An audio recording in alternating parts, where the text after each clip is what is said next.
Welcome, everyone. I'm Jeff St Laurent, and this is the Tuesday live show, and I have my great mentor coaching client, Matt Mills, on that I'm going to bring on in just a second. Before we get going there, I just want to a few housekeeping items. I do record all these shows, and I put them on my website, sellingcoaching.com, under the university, so please check that out. Got a lot of great resources for you there. Also, right on that homepage, I have the great resource for you called the Ultimate Startup Guide for New Coaches.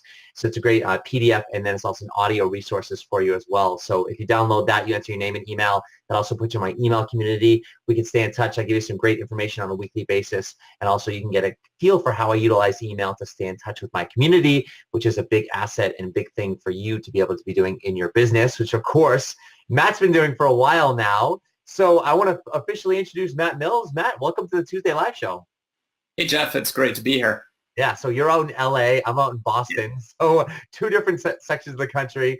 You're sunny and hot. I'm cold and wintry, but it's great to have you. And I'm excited to have Matt on. We've been working together, or we worked together. We just talked before we went live, and just about a year ago, Matt came to me and is like, Jeff, I need some help. So just to jump right in, Matt, I mean, tell us where you were in your coaching business when you came to me, and talk about some of the challenges that you were working through that you needed help with. Yeah, for sure. So when I came to you, Jeff, I had graduated from IPEC in March of last year in 2017. And had already had some initial things going. You know, I kind of had a website and was working with some clients, not, just like a couple of, it was really just kind of starting to get out there. And then I really got to a point where something just felt like I needed some help and support, and knew that I couldn't really take it to the next level by myself. And there were things that just, it felt like I needed to put a lot of pieces together. I had all the pieces that were starting to come in place, and I just really needed some help and support. And so Jeff, I had come to know you through IPEC, through a couple of virtual conferences there, and then also discovered on your website, and pretty much everything that you were talking about was things where I was like, that's exactly what I need help with right now. And so I just reached out, and we started working a year ago. Yeah. So for those that don't know, IPEC, that's a coaching school. I actually graduated from there back in 2004, but some people are not sure what that is. So that's a coaching school that he got a certification through. Talk about, if you can remember, what were some of the things specifically that you were struggling with? Because I just want people looking at this, listening to this, or, they're at different phases of their business, but talk about like, oh yes, I couldn't, these are the things that I really struggle with, because these are things that a lot of people struggle with now. Yeah. Yeah. And so I think pretty much the analogy that I used when I went to come and see you was I needed to build the engine. I was spending so much time and energy on some of the smaller things. I didn't really know how to consistently have something set up to draw in clients. I didn't really have my email list set up properly. There were just like all of these things that just kind of felt like big unknowns that I was spending so much time and energy with. And so that was when I came to you, Jeff, I was like, I need to build this engine so I can get it up and running and humming, so then I can focus on doing other things that I wanted to do to grow my business. Yeah. And in that engine, it's a good word. I remember talking about that specifically, is like figuring out like, well, who are you actually helping with what specifically? Because you kind of had it, like you said, you had your website up and going. I remember coming through it, before we even spoke the first time. And I'm like, oh yeah, he kind of has it, but it's definitely wasn't clear on your website. Right. And also it's like, well, how am I going to get out there, not only get out there in front of people on a consistent basis, but then how do I stay in front of them on a consistent basis? Yep. Yeah. So let's talk about, if you will, that niche, or that I like to call it that headline of helping who with what specifically, because I think not only was that a big thing for you initially in that clarification, but through the course of our work together, it was an evolution. Can I say that? Yep. Yeah. Talk about that journey, because that's important for people to hear. It's sometimes it's just like, oh, I'll work with someone for 1-2 calls, whatever it is. Next thing you know, boom, here it is, and it's just like they run with it, and that's it. And Yep. we definitely got there early on, but there was an evolution over the, let's say, the next 6 months. For sure. So yeah, and that was definitely something that had evolved and that you had really helped me to, over time, even to clarify, and where there was points where I was struggling with it. And so when we started off, it was really, I was like, okay, I'm helping people who are lost in their careers and they're getting clarity. And I kind of was starting off with that.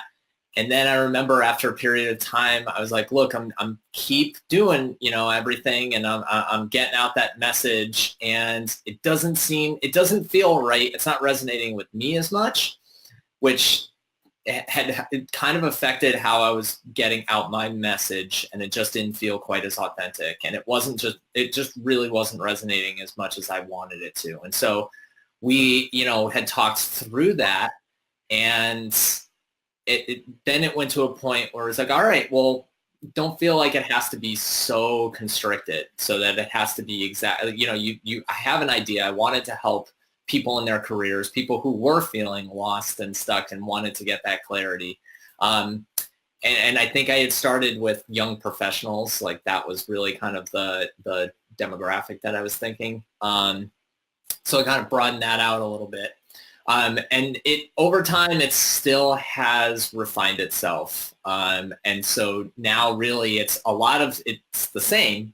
But what I'm doing now is it's helping millennials who are feeling lost, need that clarity, and want to find fulfillment and success doing work that they love. So it's really, it's developed over time, and that's okay. I think I felt not constrained. I felt stuck with it, and you helped to give me the permission to say, it's okay. Let's change it up, or not even change it, but let's just have it evolve a little bit and see where that goes.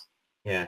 And I think the biggest thing was when we were working together, we did one-on-one for a while, and then you joined my group program, the Live Sales Conversations program, to help as you started to get more leads. How do we, help convert those? Yep. And I think I've always noticed, there was this underlying apprehension with you, right? Where like it's like you did all the work, like right out of the gates, like all the technical work and website, free offer, email list. I mean, like you were an animal, if I can say it like that. Like you like did all the work very quickly, and then we got you out there, and while you were doing the motions of getting out there and connecting with people, I could always sense, and I think you knew it too, like there's this underlying hesitation, I'd call it, right? Yep. And come to find out is, and then we had another one-on-one call later on as well, and it was just like, the quote, the actual way we had structured it, it wasn't like exactly the way you maybe had pictured it, because you were also doing a lot of face-to-face stuff and networking. Yeah. Talk about what you learned with that process of actually getting out there and having it be more fluid than just the one statement written in stone, so to speak. Yeah, I think that's a really important piece, was that my approach, I'm in Los Angeles, and a lot of my target audience is here. And so I was getting out and really talking to people. And that's really when I started to notice what was hitting, what wasn't. And so that was when I kind of felt like I didn't need to just be the headline that was on my website. It really needed to be a lot of talking through with the clients. Well, what is it that you're going through? What is it that, what is it that you need that help and support with? And really specifically around career. And I was able to, for myself, really try out what is the messaging that resonates and works, but then also listen to what they were telling me. And from there, that was when I kind of started thinking, okay, that headline, that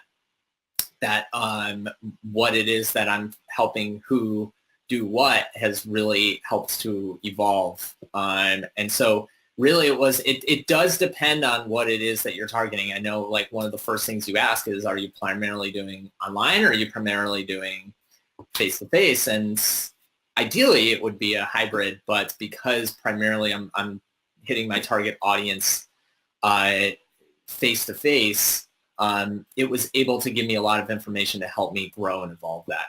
Yeah, which is cool too, because at the end of the day, when you are face-to-face, your headline can and sometimes should be a lot more fluid. Yeah. because, you're talking to different people in different groups. And while your headline gives you an idea of what groups to narrow it down to, so not like, oh, I'm just going to go to anybody, anywhere, any group, career-oriented, focused professionals, millennials, things like that.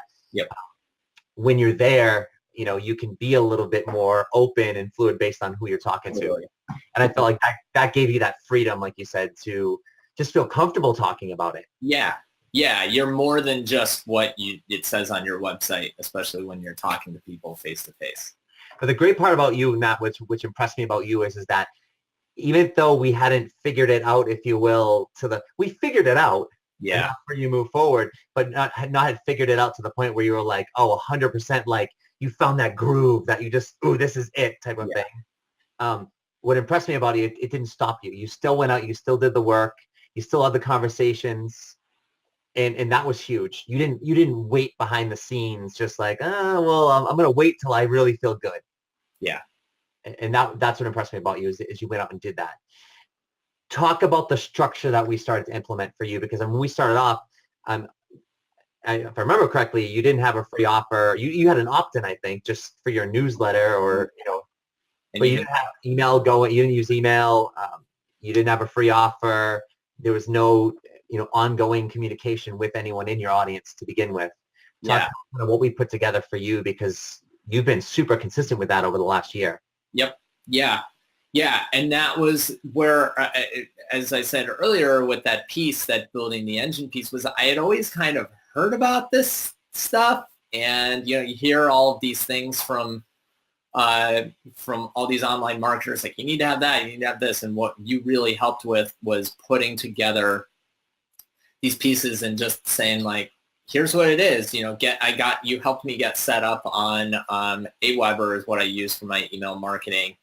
Having an auto response system, that was really helpful. Having the opt-in, and so also just the consistency with emails, making sure that I'm in front of my audience on a regular basis, and then also setting up the live events, which was through my Facebook, doing just a weekly live chat where I just got online, and every week it was talking about something different about my career, or not about my career, about career paths, and really kind of honing in on what it is that I'm targeting for that. So all of that really you helped me put into place. It was all of these things where, with the email, now I have templates. I go on Aweber, and I can put out an email on a pretty consistent basis, on a regular basis. I have a schedule. So it's just like clockwork. So it's like forming those habits,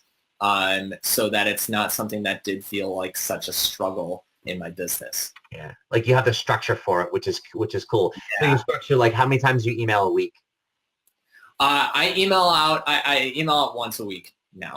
And that was also something that, we also talked about that as well, starting off, well, do I do 1 email, 2 email, 3 email? And it was something that really just did evolve over time. You just kind of have to get out there and do it and see it and be consistent with it too. I didn't give up after 1 week and say, oh yeah, no, I did it 3 times and that didn't work. I would do it for a very consistent period of time. And then I realized, well, what's going to work, number one, for me, what's going to be comfortable for me, but then also what's going to keep my audience engaged. And so that's when I settled on 1 email a week. And that's huge, though. It's being in front of your audience every week, which is important to be online. And then your weekly show, you're doing the live broadcast from Facebook. And you number those, like how many of those have you done so far? So I have done, so it started, that was another thing that evolved. So it was doing it once a week. So I think I was doing it pretty good up for like 4 or 5 months. And then I switched it to a bi-weekly. And so to be honest, I don't know what the count is, but it's over the past year, it's got to be like well past 30 to 40. I thought you were on that like 40 mark or so. Yeah. How was it, the transition from not doing any live broadcasts, not doing any, regular emails to, okay, now I'm doing something pretty much every week or now every other week? doing an email every week, kind of creating that content, because a lot of people that I speak with, or when I start working with them, as I start helping them with their structure, it's like, oh my God, I just had a client this morning and she's like, I just don't know, what am I going to say? The content, and the fear of just like, I have to do this every week. Like, how does that work? Yep. Talk about that, how the structures helped you get to the point where you can just do a live show or can write an email and not have to, freak out about it. Yeah, right. I mean, there is some planning. Like for me, everyone's different. And, to be honest, for most weeks, I don't have it well planned out. I have a list of topics that I know that I want to talk about, and I'll just pull through whatever hits me that week. Really what keeps me going is that it's the accountability. I know I have this audience that I need to stay engaged with, that they do want to hear from me. And so it's just that accountability that way.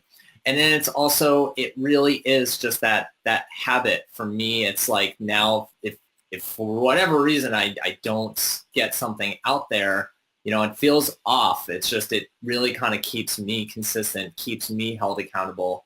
And so, I'm really able to do it. It's just, you kind of just have to face that fear and go for it anyway. Yeah. I know that's like, a common cliche, but it is true.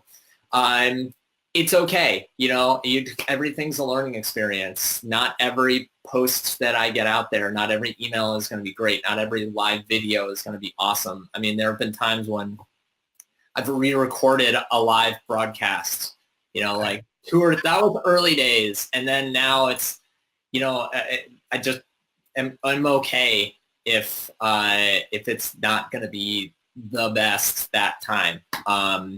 So it's more important for me to actually get it out there and get it done than if it's really going to be the most perfect broadcast or perfect email that's out there.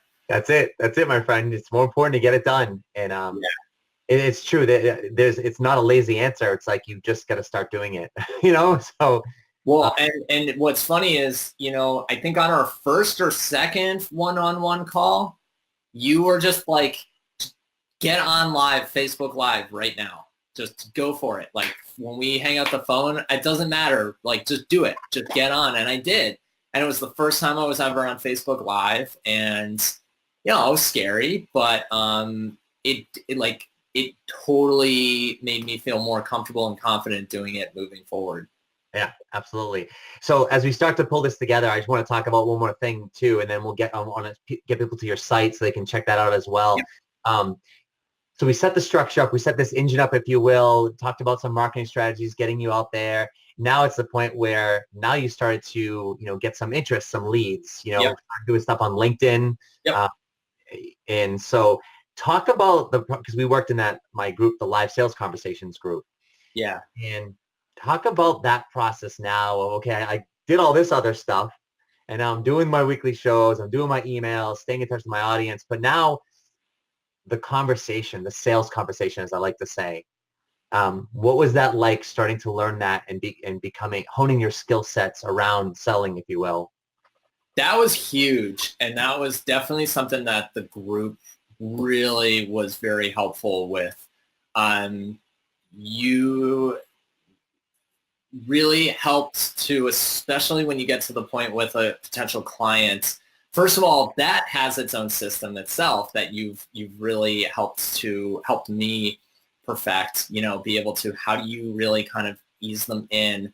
But then it's also just having that conversation with somebody and really asking them, okay, what is it that you need that support with? Like really able to go through, what does that sales call look like? So that made me feel a lot more comfortable as well, where at first just establishing that engine of itself of how does this system work? What is it that I need to, say on the calls? And then on our group sessions, really be able to go through, okay, here's actually what has happened on a call.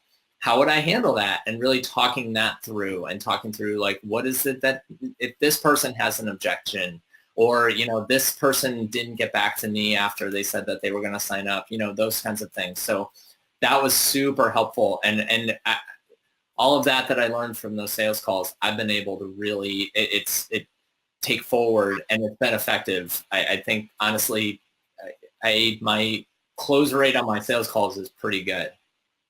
Thanks. Yeah, it's good to see you feeling a lot more confident with it, because I remember when we started off, it's just like, where do I go with this? Right.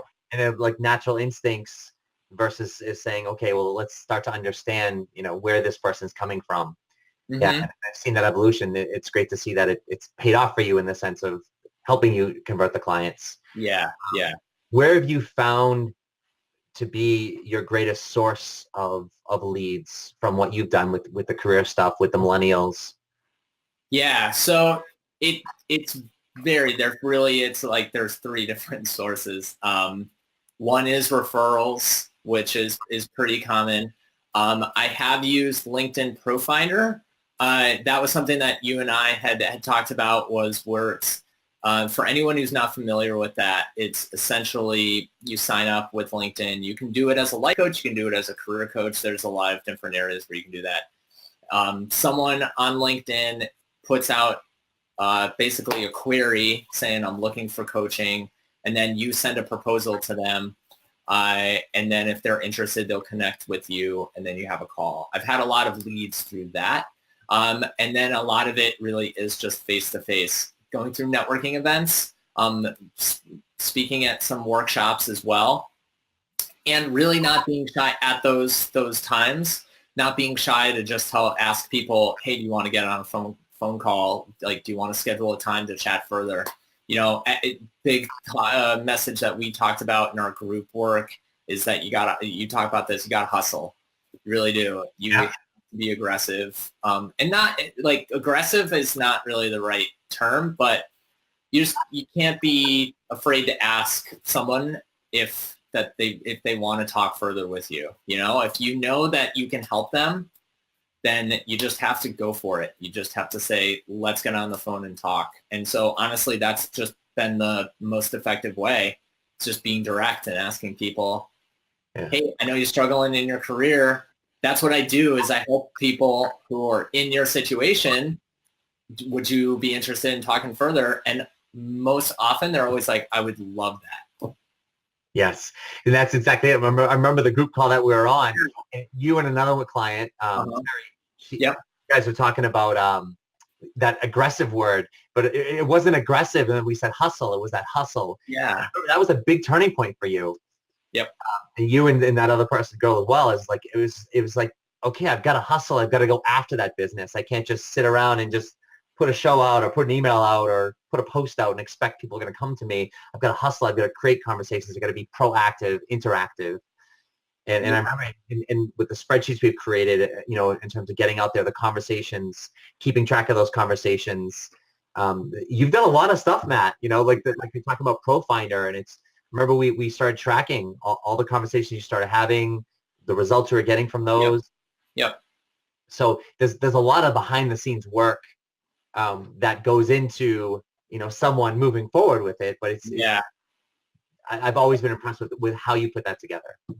Thank you. Yeah, and there's one thing, other thing that I would add on that hustle piece is that it's never felt like a hustle, like you're selling somebody, because it really is a point where it's me saying to them, I really do care about talking with you further.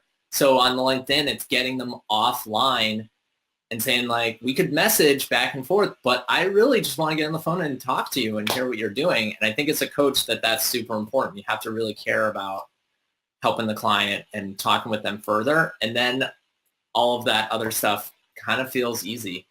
Yeah.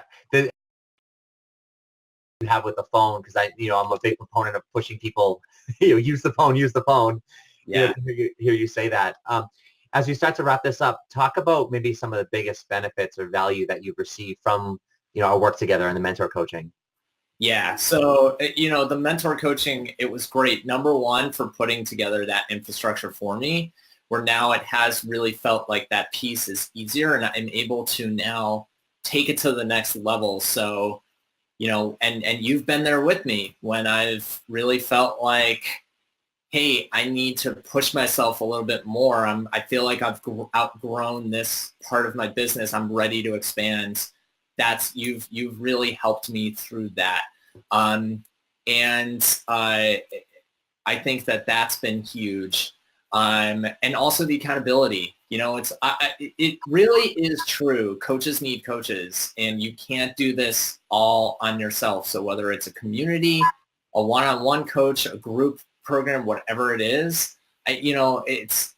every investments that I've made into coaching, I've gotten back. And so, it's hard to take that. Like sometimes you don't know if you're ready to take that leap. You have to do it.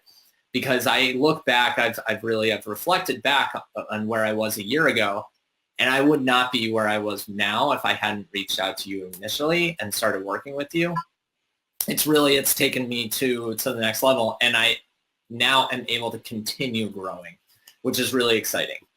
Yeah, it is exciting. And it's also what I like about it, it's your return on investment, like you said. It's not just a theoretical return on investment. Like there's actually been a monetary return on investment. Like you're getting paid as a coach now.